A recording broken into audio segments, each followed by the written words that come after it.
Hi, everyone. Judge Andrew Napolitano here for Judging Freedom. Today is Tuesday, November 28th, 2023.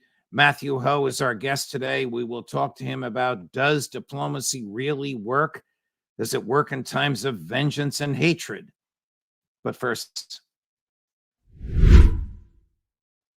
hi, everyone. Judge Andrew Napolitano here for Lear Capital. You all know that I am a paid spokesperson for Lear Capital, because it's the right thing to do, because the government is regulating too much and printing too much money and reducing the value of everything you earn and everything you own. And the best hedge against this is gold and silver. That's what I've done. I know the folks at Lear. I trust the folks at Lear. I've worked with the folks at Lear, and I use their advice when it comes to my investing in gold and silver. You should do the same. Call them at 800-511-4620 or go to learjudgesnap.com. You'll have a very nice conversation with a very knowledgeable person who'll send you literature to read, which you can review with your spouse and your financial advisor, and then you can call them back and decide what you want to do. Why Lear?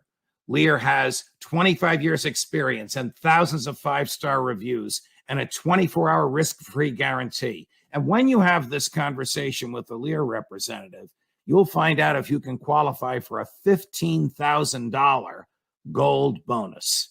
So call Lear now, 800-511-4620 or learjudgenap.com. Matt, welcome back to the program. Thank you very much for joining us. As always, it's always a pleasure, my friend. I want to talk to you about using the levers of diplomacy as opposed to the levers of violence. But before we do, just a couple of basics. Did 1,400 Israelis really die on October 7th? And why did the war go on? Why did that initial foray go on for 7 hours? And did the IDF actually kill some Israelis that it thought or feared might be taken hostage? So the number is, and good to see you, Judge. I hope you had a good Thanksgiving. Thanks for having me back on. The number is 1,200. It was revised down from 1,400 to 1,200, and really no explanation given other, I think, than the assumptions that those 200 were actually Hamas fighters, but they were so disfigured, so badly damaged by the fighting, if you will, that it was very difficult to identify them as Hamas fighters until weeks later. So the number is 1,200. Of that, about 400 or so were Israeli military. And that seemed to have been the original thrust of the Hamas attack on October 7th, was to go after military targets, one as part of this ongoing war between Hamas and Israel. It didn't begin on October 7th, but goes back decades, of course. And then, of course, but what happens is that as we're seeming to understand better now with time, what seemed to have occurred is that in addition to that initial Hamas attack on the military targets, and undoubtedly there are probably some civilian targets as well, streams and just unorganized masses of Gazans flooded out of Gaza. The fence was down. This was their opportunity to leave. Many of them, I think, went out to see what was out there because they'd never been outside of Gaza before.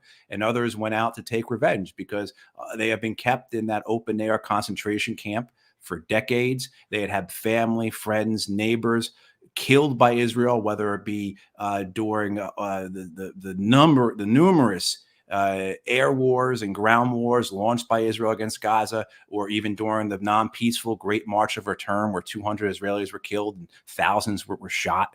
So what you saw was this butchery that took place. Some of it had a strategic purpose. Some of it was just revenge. It was vengeance. It was bloodlust. It was, what would you expect if you caged 2 million people for decades? What would you expect would happen? And, undoubtedly, the Israeli army killed some Israeli civilians. It was bound to happen. That type of crossfire, that type of confusion, the fog of war you hear about. When people see the gun camera footage from the Apache helicopters, from tank crews, and you see how hard it is to actually decipher what you're looking at, to really get a good identification of what you're looking at, that's what the gunners are seeing. That's what the vehicle commanders or the pilots are seeing. So it's not like they have a better optic system than what we're seeing through their gun camera footage, so you can kind of understand how hard it is for them to differentiate between civilians and fighters. Do And you in all that confusion, innocent people were killed.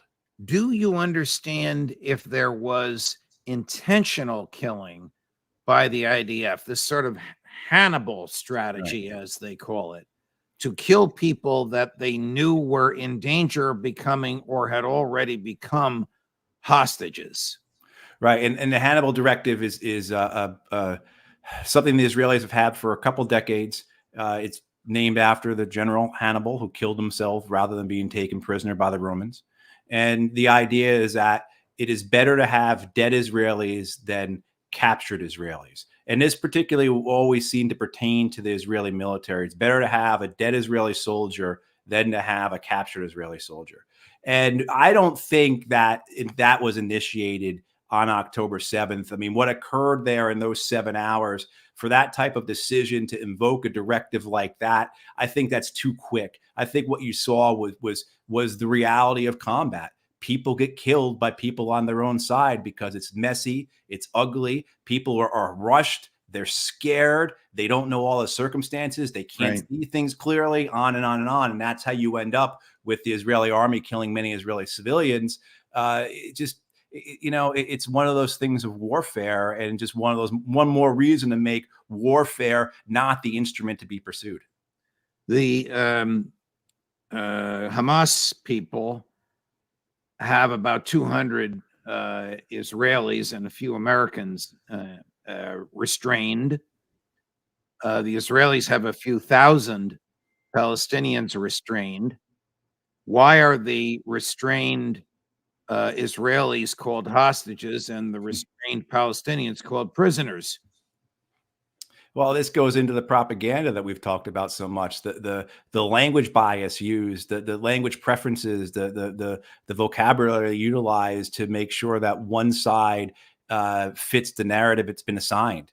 So we talked about this a couple of weeks ago, right? Where even when you're talking about the children that are killed, whether they be Israeli or Palestinian, it's something 4 or 5 times more often Israeli children are labeled by the U.S. media as innocent than Palestinian children are. And so you see this as well, where the Israeli hostages or prisoners or captives or detainees or whatever the right word is for them, those children are described as children. Meanwhile, you'll see in the American press that the Palestinian captives, hostages, detainees, prisoners who are children are described as people under 19 years old or as minors. So you see that purposeful use of language to strict to this kind of moral narrative, this Manichaean description of this war of good versus evil, and that goes right to what the Israeli prime minister will say, right to what American members of Congress will say. Even the White House alludes to that this is a war of civilization against barbarism. These are not real people. These are animals. Their lives don't count. On and on and on. And, that's something that we have seen throughout, particularly the warfare of this last century, all these American wars in the Muslim world, a dehumanization, an othering of our adversaries, of those that we are killing, trying to make it so that their lives don't count, that they don't matter as much, that they're not real people. And, you see that with the language our media chooses to use. It just backs that up.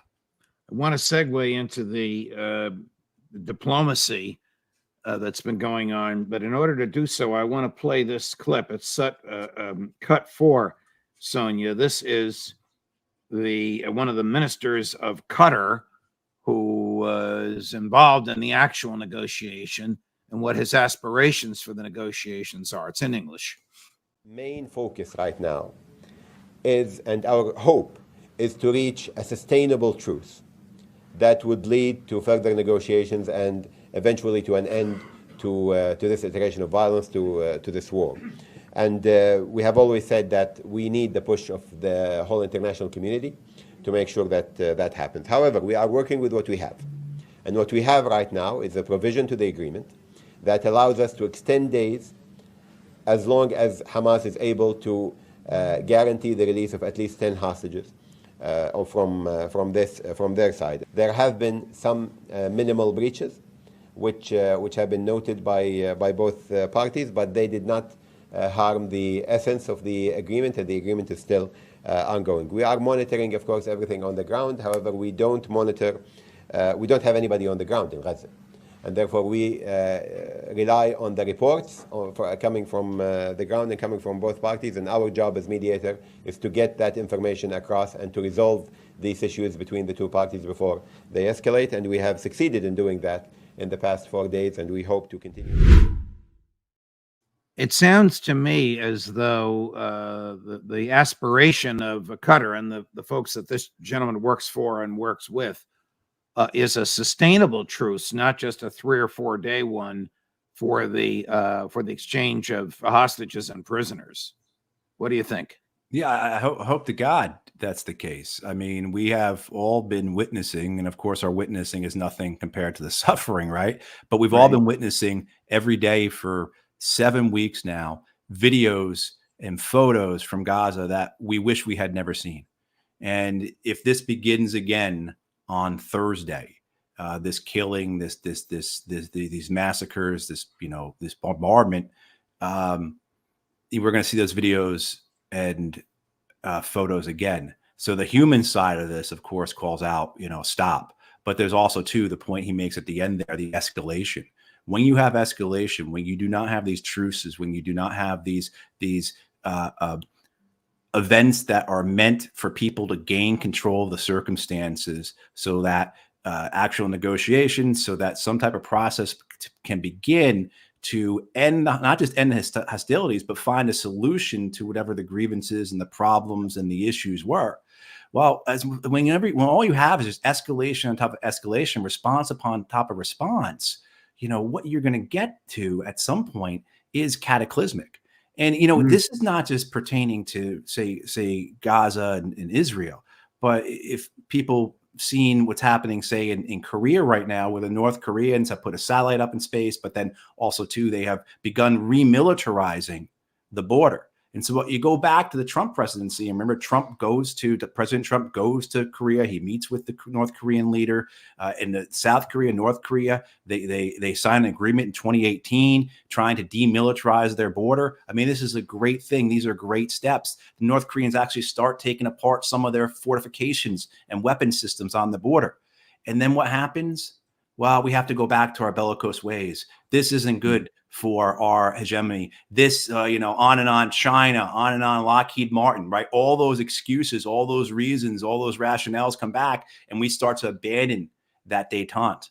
And so what do? You see the South Koreans pull out of that agreement. You see the U.S. start sending nuclear-armed submarines to Korea. And now the North Koreans have started to rebuild their fortifications on the border with South Korea. Now it's worse. I don't want to get into Korea, but it's worse over there than before Trump's good intentions. Right. And the point being is that these are principles. These are things that we see throughout warfare, that when you are allowed the opportunity to talk, when you're allowed the opportunity to negotiate, then these types of things are possible. When the fighting is occurring, when all there is escalation, when all you do is provide the other side with a reason to respond, a necessity to respond, when all you do is give their hardliners, their people who are the warmongers, those who most profit from the war, whenever you give, so like they're John Bolton's or Lindsey Graham's, right, or Richard Blumenthal's reason, right? Back up what they're saying, give them evidence, if you will. Then what do you get out of that? But you see this in countless examples. Remember, we couldn't talk to the North Vietnamese.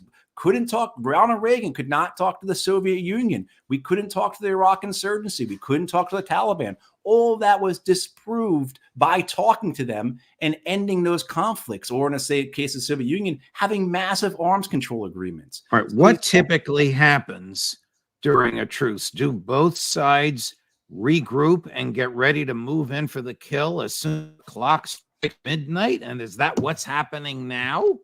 Yeah, very often. I mean, very often that will occur, and that's part of it. Is both sides have that opportunity to rest, refit, regroup, replenish, what have you. But it also allows the opportunity for trust to be built, because what you're trying to do as well is that by ensuring that there are no ceasefire infractions, that neither side is violating the truce, you're showing the other side, and you're importantly showing those hardliners, those warmongers on your side, that this can work, that this has a possibility of working, that these are people that we can talk to. So when you see this, when you see the success of the last 4 days, whereas the Qatari foreign ministry spokesperson did say there have been some minor infractions. Okay, minor infractions, but overall, successful 4 days. Do you know if these negotiations were face-to-face, if Israeli leaders were in the same room with Hamas, or if it was all done remotely through the Qatari people? I don't know. I mean, Hamas certainly has their people in Qatar. The senior leadership of Hamas lives there.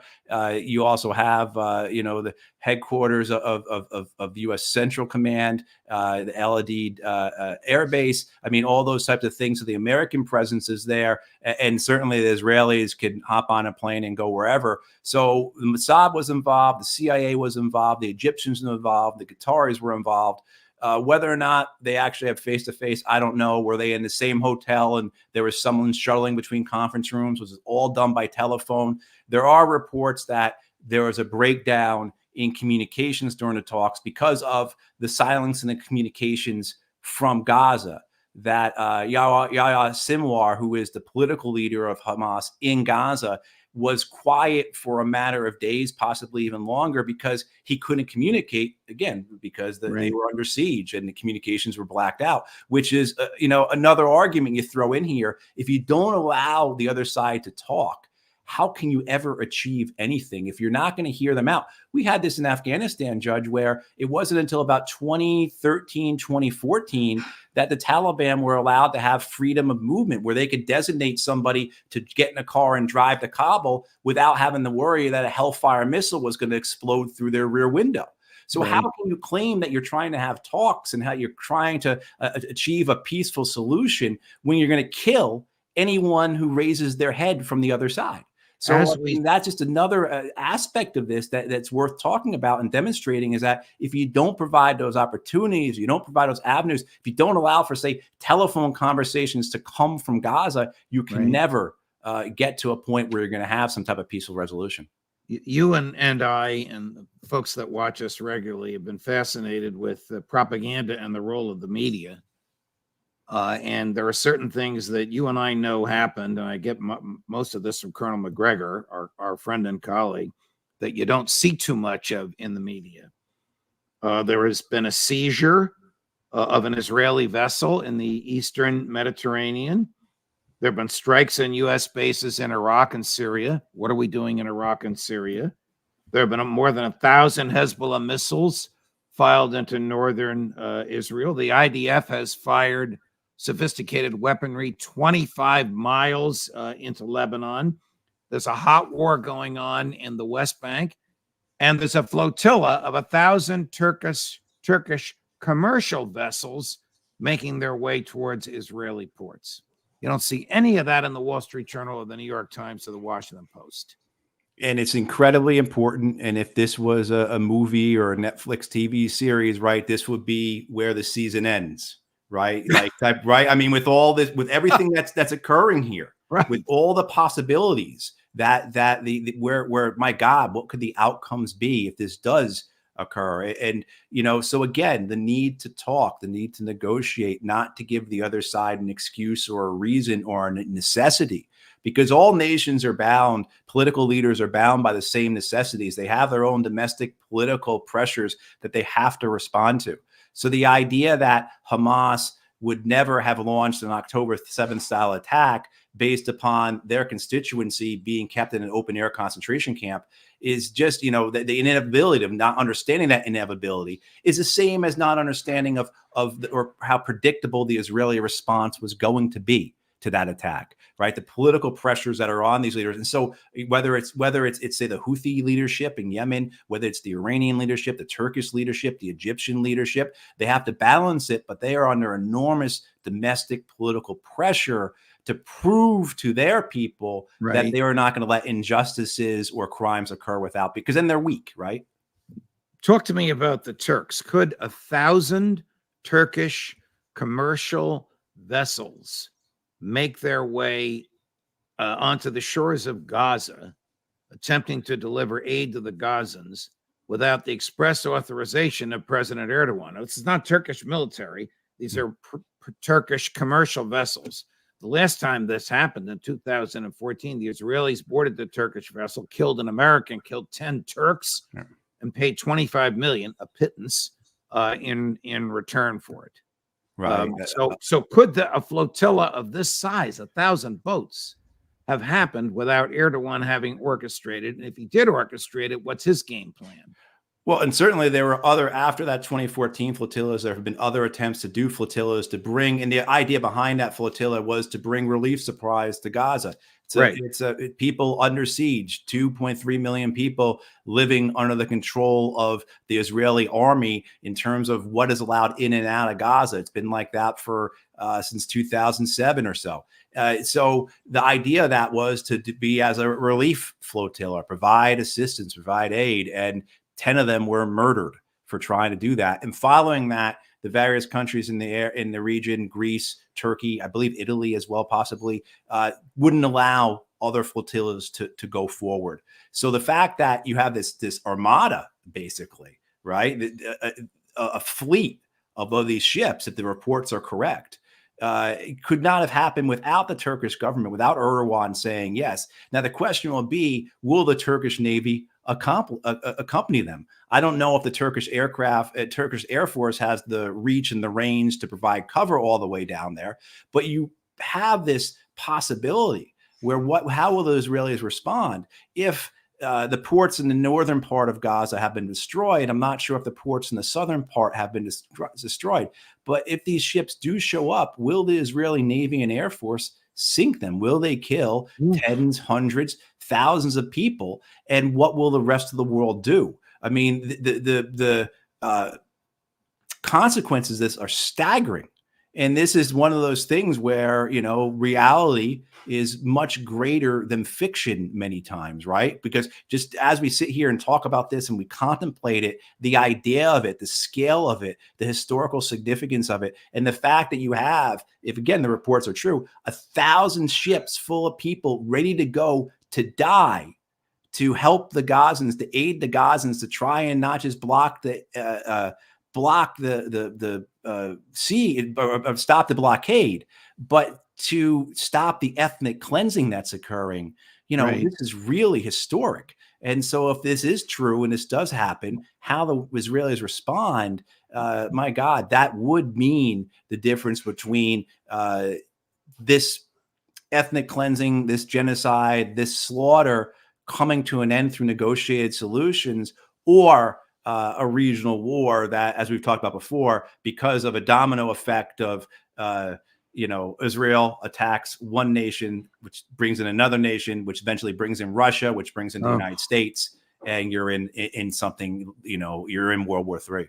Before we go, when you are back here next Tuesday, will the IDF have resumed its invasion and cleansing and eradication of Gazans in the Gaza Strip, or will we still be in some sort of a temporary holding pattern? Your best instinct on this. The Israelis are prepared to continue doing it. The defense minister, Yoav Gallant, said to the army, basically, be prepared for 2 more months of fighting.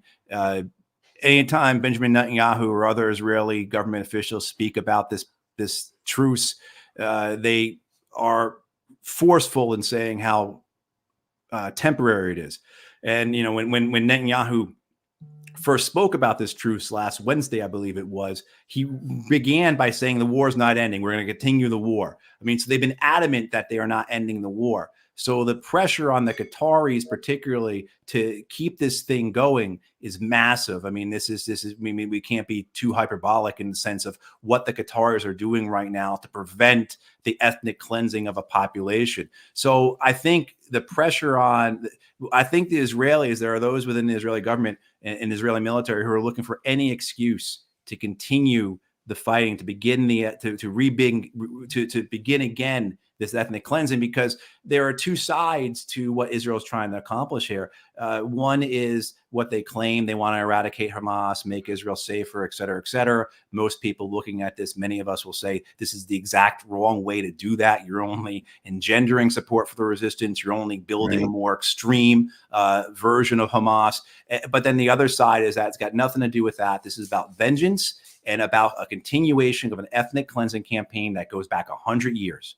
And so if that's where the Israelis really are, they have no real interest in continuing a truce, in continuing these negotiations, because they want, you know, a military victory, the victory of the ethnic cleansing, if you will. And perhaps by allowing these prisoner exchanges to occur, it has released some of the pressure off of the Israeli government that they were under, because the Israeli government was, particularly in the last week or two, coming under very extreme pressure from its own population to do something about the hostages.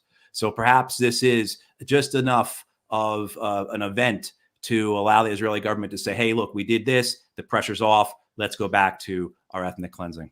An unhappy but a brilliant and gifted analysis, Matt. Thank you very much. Thanks for being with us. All the best. Thanks, Judge. Sure. We'll see you next week. Coming up in just 30 minutes at 3 o'clock, Lieutenant Colonel Karen Kwiatkowski on these similar issues.